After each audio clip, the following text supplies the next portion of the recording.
I was at the gun store, and I was just minding my own business, and I wasn't even looking at the rifles. I was just looking at some bullets, and they were about out, so I left, and I didn't buy a thing. I didn't spend any money there at all. I did good. And I came home, and this rifle just showed up at my house. I mean, all I can figure is it followed me home from the gun store. You know, a rifle, it's like a pet. Your pets, you don't choose your pets choose you. Well, this rifle had obviously chosen me. And it's looking for its forever home, and it picked me. I can't just get rid of it. I mean, that would be wrong. Be irresponsible. So I guess I'm just going to have to keep it. I don't know what else to do with it. That's the only right thing to do.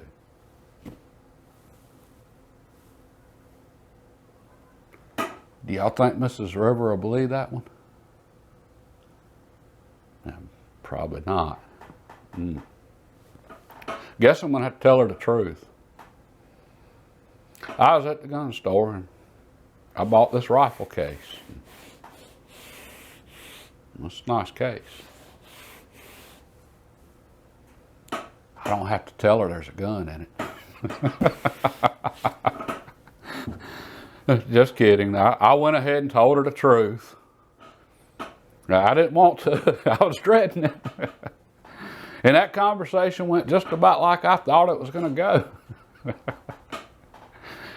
We'll just say this was bad timing. I've been on her pretty good lately about the need to budget and save money. She wasn't wanting to hear me talking about I bought a new rifle.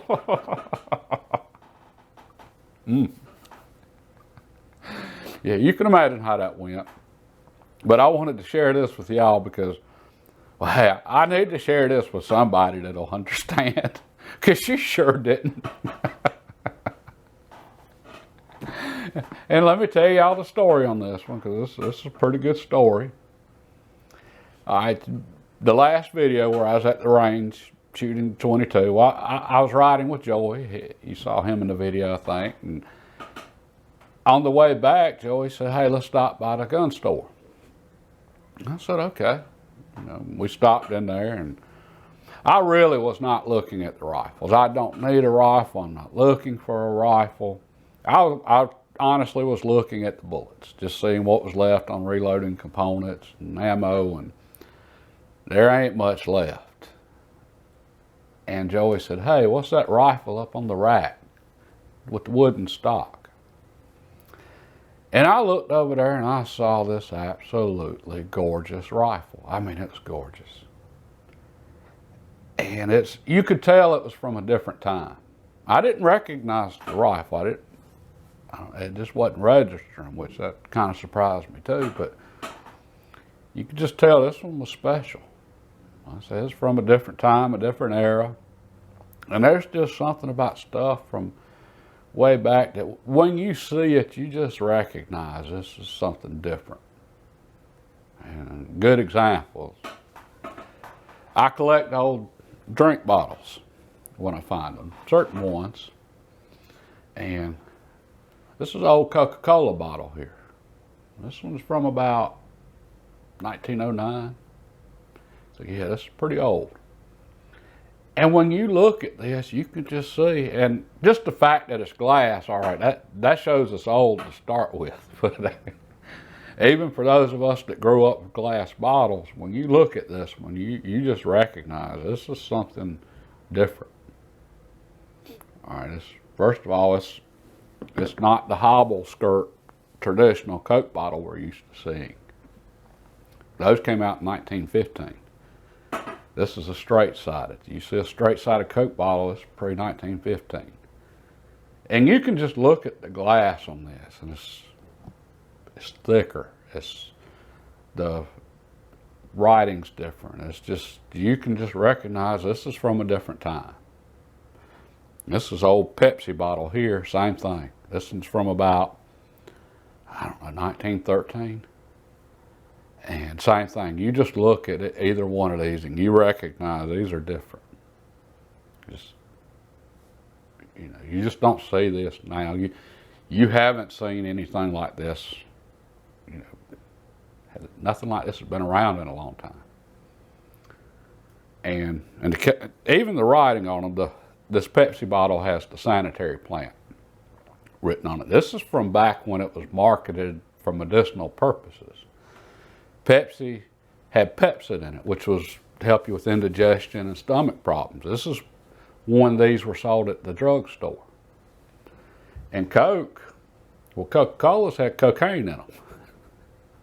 That's where that little pick-me-up came from the Cokes back then. And this particular Coke bottle, this is from when they really did have cocaine in them. So yeah, these are from a different time. And that rifle that I looked at on the shelf, I could tell that was from a different time. That was something different. Just the profile of it. It's hard to even describe it. Just the lines, you could just see that was different. And like I said, I didn't recognize it, which was kind of odd. But Joey asked the guy at the counter, he said, hey, what kind of rifle is that? And he said, that's a Winchester 270. He said, it's a pre-64 Model 70. And we're just going to say he had my attention at that point. And he didn't have to say pre-64. I already kind of figured that one out. But I've seen a few Winchester Model 70s before. Matter of fact, years ago, I really wanted to pick up a pre-64 Model 70 quite a few years back. I just wanted to see if they were as good as I'd heard. I mean, I wanted one just to hunt with, just to see, okay, exactly how good were these rifles? How much of that we hear about them's myth, how much is fact? I just wanted to know. And I looked at a lot of rifles, handled a lot of rifles, and I just never did find exactly what I was looking for. So I was pretty familiar with them, and this just didn't look like a Model 70. As a matter of fact,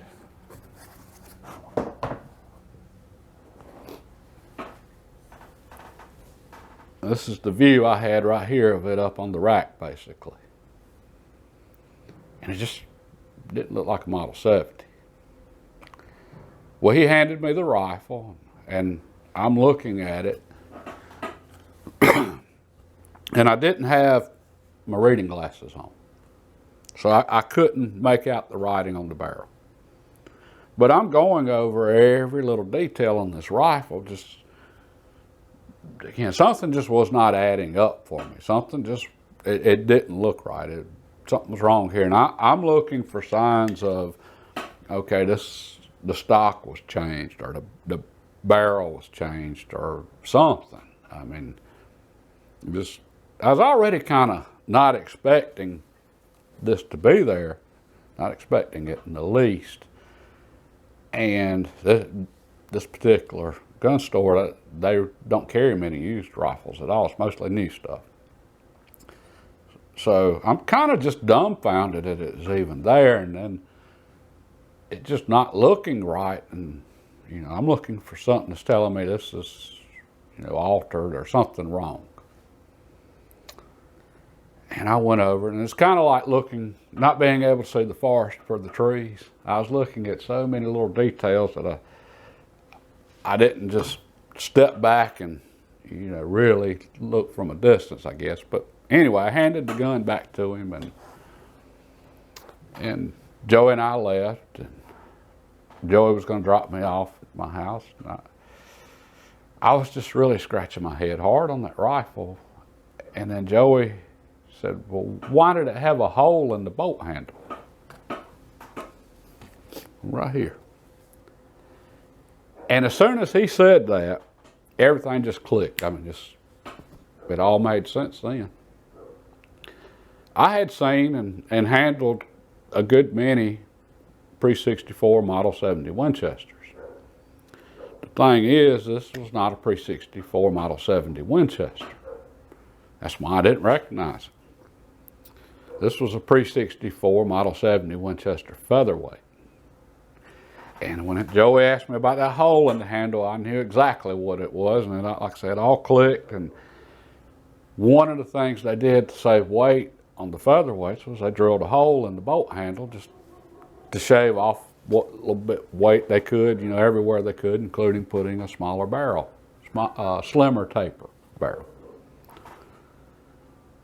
Well, I got excited at that point, I'll be honest. I just absolutely got excited. And I thought about the gun, and it's just in excellent shape. And, I seen some things on it that I had concerns again, because I didn't recognize it as a Model 70. Well, once I realized what it was, and all those little concerns just told me this rifle was just in excellent shape. I mean, it's just in absolutely excellent condition. And I prayed about whether or not to get it, because at that point I wanted this rifle, and I prayed about it. And I know that might sound really silly to a lot of y'all, but it's important to me. And God didn't say go buy the gun, but I didn't feel like he was telling me not to either. So I thought about it, and I thought about it. And the gun was not cheap, but they were asking a fair price. So I've learned that when you see something special, really special, and it's a fair price, then you need to go on and get it if you want it, or it probably ain't gonna be there long. So I after I prayed about it, thought about it, I decided I'm gonna get the rifle. And I left work early yesterday, got off work early just to go get it. I was just really excited, and I didn't want to see it get gone, and went and purchased the rifle. All right. When I was there, they were selling the gun on consignment for someone else. Again, they just generally don't deal in used rifles normally, but so they couldn't give me the name of the person that was selling the rifle because, privacy. But I asked them if they could give that person my number and have them contact me. I was curious about the history of it, because, guns like this generally have a history. They just, that special ones like this, there's generally more to know about them. Well, I bought the gun, and I came home, and phone rang, and I answered it, and it was a gentleman, and the gentleman that had owned this, and he said that he was planning on giving his rifles to his son, but his son had passed away a few years ago. So he was getting on up in age now, and he was having health problems, and his eyesight was going, and he just had a pacemaker put in, and so he was just getting rid of his gun collection, and he had 2 left, and this was the nicest of the 2, and he was just getting rid of it. And he told me his name. And it turns out I actually knew the gentleman. And I knew his son. I knew his son well. His son was a friend of mine. And his son's passing, it was a shock to all of us. And I can only imagine what it did to him. You could tell he hadn't gotten over it. And his son was older than myself, and his son was just an outstanding fisherman. Bass fishing. His son fished big tournaments. He was good. And I fished a lot of tournaments. And, I just really thought a lot of his son. And his son was older than myself. And he would try to help me in different things and so forth. And he was somebody I looked up to. And my Uncle Lynn that I had talked a lot about, again, someone else I looked up to growing up that's really influenced me as far as guns. Well, Mr. Howard, the gentleman that had owned this, Mr. Howard was my Uncle Lynn's boss for many, many, many years. They worked together probably 20 or 30 years. And I had known Mr. Howard for a long time, and I'd known his son for a long time. And anyway, it's just brought back a lot of memories when he told me who he was. A lot of good memories. And Mr. Howard, he told me what little bit he knew on this one. He bought this rifle from Texas. And he couldn't even remember when he bought it, but it'd been, we'll just say, some years ago. And he found it in Shotgun News. I don't know how many of y'all remember back before the internet. Shotgun News was a classifieds. It was like a newspaper, and it's just nothing but classifieds and gun stuff. And again, that's before the internet, so if you wanted to find a particular gun, that's generally where you went. And it was nationwide here in the U.S. And Mr. Howard had found it there and had purchased it from someone in Texas, and he'd owned it ever since. So I'm just going to guess and say probably 70s. Just guessing, maybe 1980, somewhere around there. And it's obvious he loved this rifle, and when he talked about it, you could tell he loved this rifle, and he was very concerned about it being taken care of. I could tell that, so I assured him it would be well taken care of. And I don't know, I knew then, I think I was meant to buy this rifle. I mean, just bottom line. This is one I was meant to get. And it is a special one. And part of, you know, there's the history of this specific rifle, it belonging to Mr. Howard, who was just a wonderful person that, you know, so many of us thought so much of, and his son being such a good friend and so forth.